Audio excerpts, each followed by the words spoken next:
Today's topic is what is IUPAC? Before starting IUPAC names, तो मैंने ये जरूरी समझा कि ये लफ्ज बार बार इस्तेमाल होता है IUPAC, IUPAC, IUPAC, तो इसके बारे में थोड़ा सा हम जान लेते हैं। तो IUPAC जो है ये एक्रोनिम है international union of pure and applied chemistry.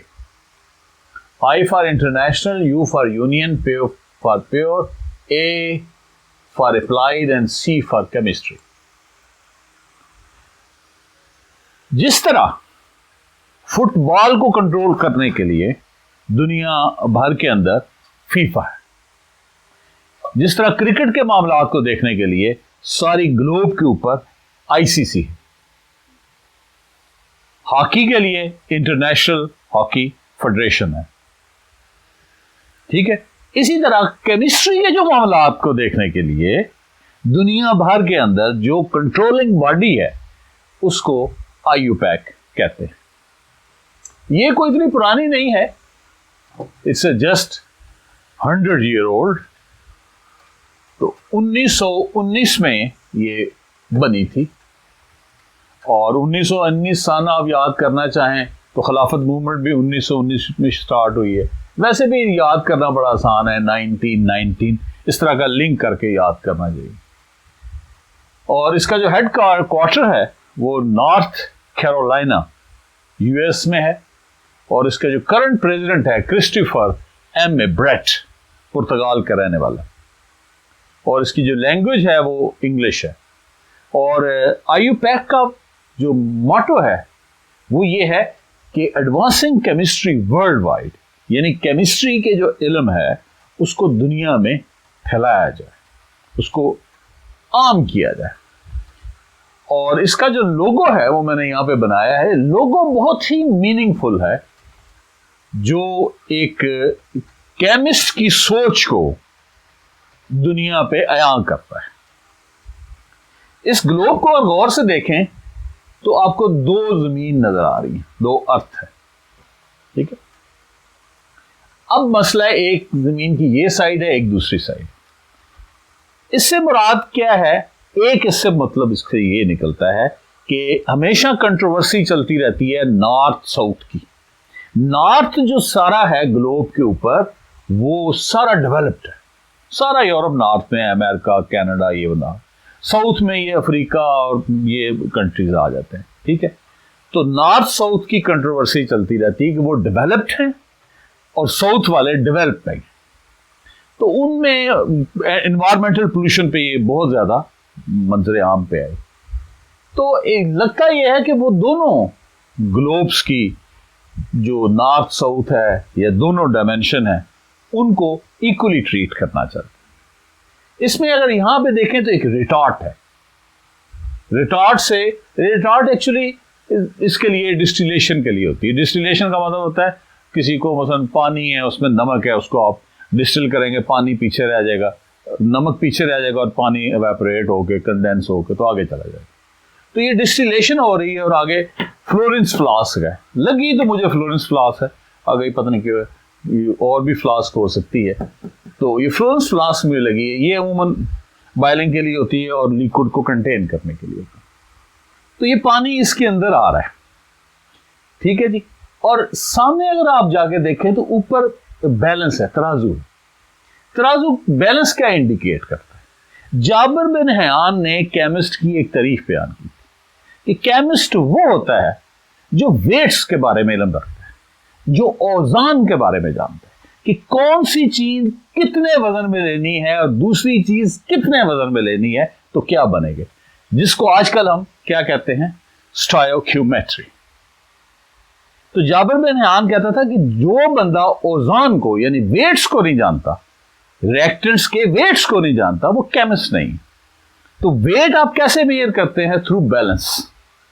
तो मुझे वो जाबिर बिन हयान की बात याद आ गई कि वो बैलेंस उस मायनों में भी आप ले सकते हैं।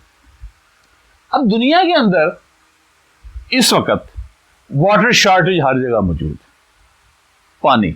अब पानी जो है समंदर में कितना पानी है, ठीक है, तकरीबन 98 या 99% जो वाटर है, 97% वाटर जो है वो ओशन में होता है, ठीक है। और उसमें प्रॉब्लम क्या है कि आप यूज नहीं कर सकते क्योंकि उसके NaCl बहुत ज्यादा होता है।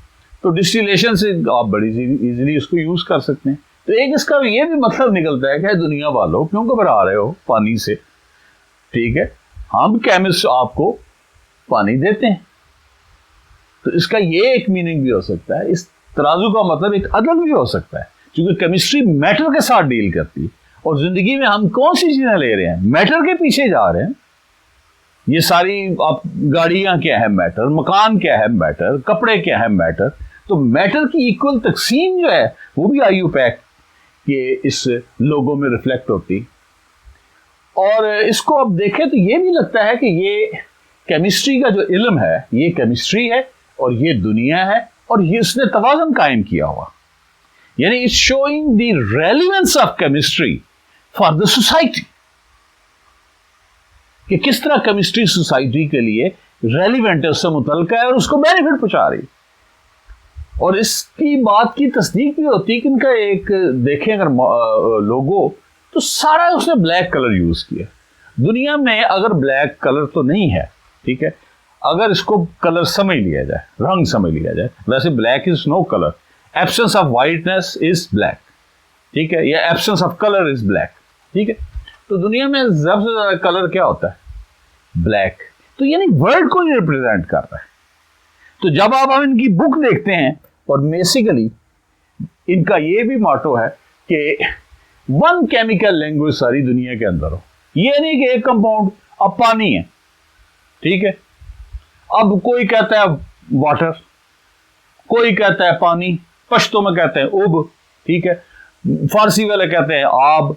तो मतलब जगह जगह पे जाके एक ही चीज के नाम बदलते जाते हैं, ठीक है। अब हमें को आके बंदा किसी गोरे को या प्यास लगी, मुझे आब चाहिए, ठीक है, या उब चाहिए, ठीक है, तो वो बड़ा मसला बन जाएगा। तो कम्युनिकेशन नहीं हो सकती। तो IUPAC ने जो सबसे बड़ा काम किया है वो एक पूरी जो केमिकल्स हैं उनके ऑर्गेनिक के और इनऑर्गेनिक, उनके बकायदा नॉमेनक्लेचर, नाम वगैरह रखें, और कहते हैं एक लैंग्वेज होनी चाहिए केमिस्ट्री की ताकि कम्युनिकेशन हो। तो जो ऑर्गेनिक कंपाउंड के नाम के लिए किताब है that is known as blue book. ये वो किताब नहीं है, this is just for blue book, इसलिए कि ताकि आपके जहन में ये किताब दिखाई थी तो जहन में आ जाए कि ये किताब है, ठीक है। Otherwise this is not the book of nomenclature. वो अंदर पढ़िए, मेरे पास तो जो उसकी कॉपी है वो उसका कलर कुछ और है। तो ब्लू बुक क्या है, वो ऑर्गेनिक कंपाउंड्स के नामों की सारी तफसीलात है कि किस तरह ऑर्गेनिक कंपाउंड के नाम रखने हैं। अब ब्लू बुक में फिर मुझे ख्याल आया कि ब्लू कलर जो है सबसे ज्यादा जो कलर है आफ्टर ब्लैक, ब्लैक तो कलर नहीं है भारत, जो ब्लू है, ठीक है, सबसे ज्यादा कलर, चूंकि sky is blue, ocean is blue, ठीक है। तो यानी इतना स्काई और ओशन इतना ज्यादा परसेंटेज इनकी बन जाती है कि वो किसी और कलर की जगह ही नहीं लेते।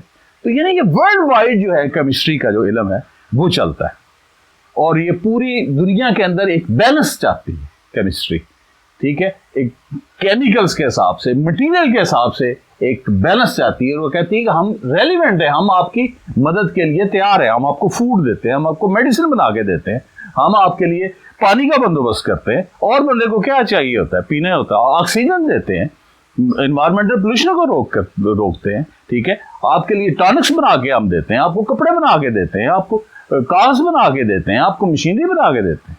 दे are showing that we are very relevant to the world. और इसको जब पढ़े तो मैं तो यही पढ़ता था IUPAC। तो तुम क्या सवाल कर रही थी? IUPAC को पैक क्यों पढ़े? हाँ जी, IUPAC को IUPAC क्यों पढ़े? There is this story behind this.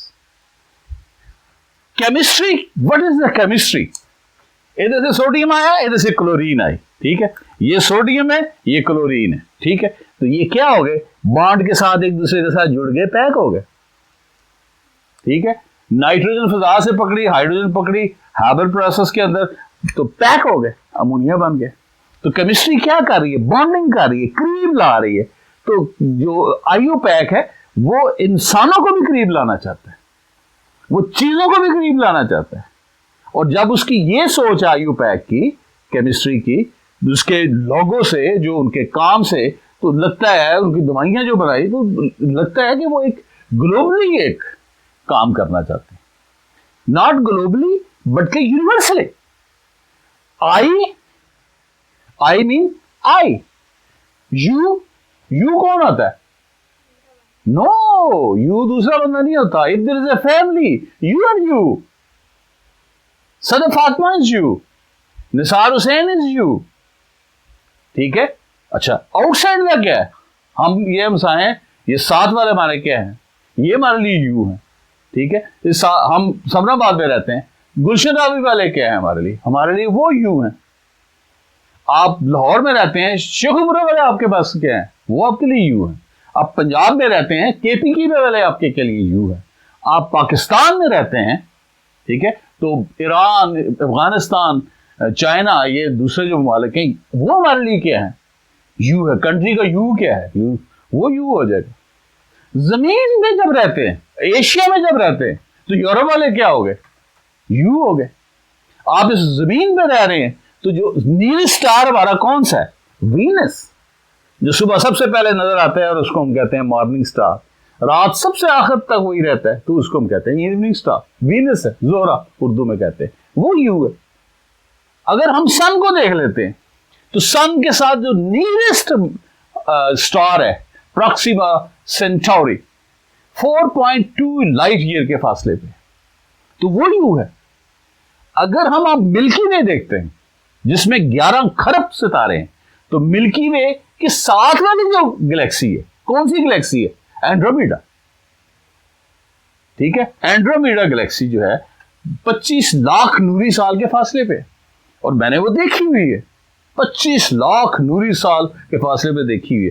चिबुर्जी में जो प्लानिटेरियम है, पहले यहां पे एंड्रोमेडा गैलेक्सी दिखाई जाती थी। आजकल ये चांद की सैर पे ले जा रहे हैं, और लोगों को पता नहीं था एंड्रोमेडा, लोगों को गैलेक्सी मिल्की वे नहीं थी पता, तो इसलिए वो उन्होंने वॉश आउट कर दी, वो अब दिखानी बंद कर दी। अब चांद किस बंदे चांद पे बस जाने की शौक, चांद तो ये खड़ा है। तो हमारा जो नियरेस्ट गैलेक्सी है 25 लाख नूरी साल, 2.5 मिलियन लाइट ईयर के फासले पे, दैट्स एंड्रोमेडा। और फिर कुछ गैलेक्सी मिल जाए तो उनको कहते हैं ग्रुप। हम मिल्की वे जिस गैलेक्सी में है, इस गैलेक्सी को कहते हैं लोकल ग्रुप। इसका नाम क्या है? Local group. आप लोकल ग्रुप में रहते हैं, तो जो साथ वाला ग्रुप है, क्लस्टर है, ठीक है, इसको क्लस्टर कहते हैं। हमारे क्लस्टर का नाम क्या है? लोकल ग्रुप, ठीक है। क्लस्टर है 30, 40, 50 गैलेक्सीज इकट्ठी हो जाए तो उसको क्लस्टर कहते हैं। हमारे जो जिस क्लस्टर में मिल्की वे है, that is known as local group. तो हमारे लोकल ग्रुप के साथ वाला जो है विर्गो क्लस्टर, वो हमारा क्या है? यू है। सो और पूरी यूनिवर्स जो है सेप्टिलियन किलोमीटर की, वहां पे केमिस्ट्री जो है अपने IU और पैक को, यानी बॉन्डिंग बनाने के अंदर है। और ये बॉन्डिंग आप देखें तो क्या यहां जब हम विर्गो क्लस्टर के अंदर बॉन्डिंग नहीं हो रही, उधर भी बॉन्डिंग हो रही। क्या वहां केमिकल नहीं बन रहे? स्टार्स कैसे बन रहे? तो chemistry is world wide, it is universal, it is cosmological phenomena. That they are advocating for love. They are advocating to use the chemistry for the benefit of the mankind. Chemistry has revolutionized the entire life of your. पास में आप चले जाए, छोटी सी बीमारी आती थी, पता रहता ओ कितने बंदे, 4 करोड़ बंदे इधर चले गए, उधर चले गए, उधर चले गए। अब आती हैं बीमारियां, we are now facing a disease. मैंने कहा था एक केमिकल की मार है, वो बना रहे हैं साइंटिस्ट, ठीक है। तो जब बना लेंगे तो it was a short lecture about what is IUPAC। And आज जो मेरा एम्फेसिस था वो ये है कि थोड़ा सा हमें पता चल जाए कि बार बार हम क्यों इसके IUPAC कहते हैं। तो IUPAC जो है ये एक केमिस्ट्री की कंट्रोलिंग जो है वो एक ऑर्गेनाइजेशन है, वर्ल्ड वाइड है, और ये इसका लागू है। और उसको हमने तकरीबन इसके सारे पहलू जो हैं वो देख लिए हैं, ग्लोबली भी और कॉस्मोलॉजिकली भी। Thank you for paying attention.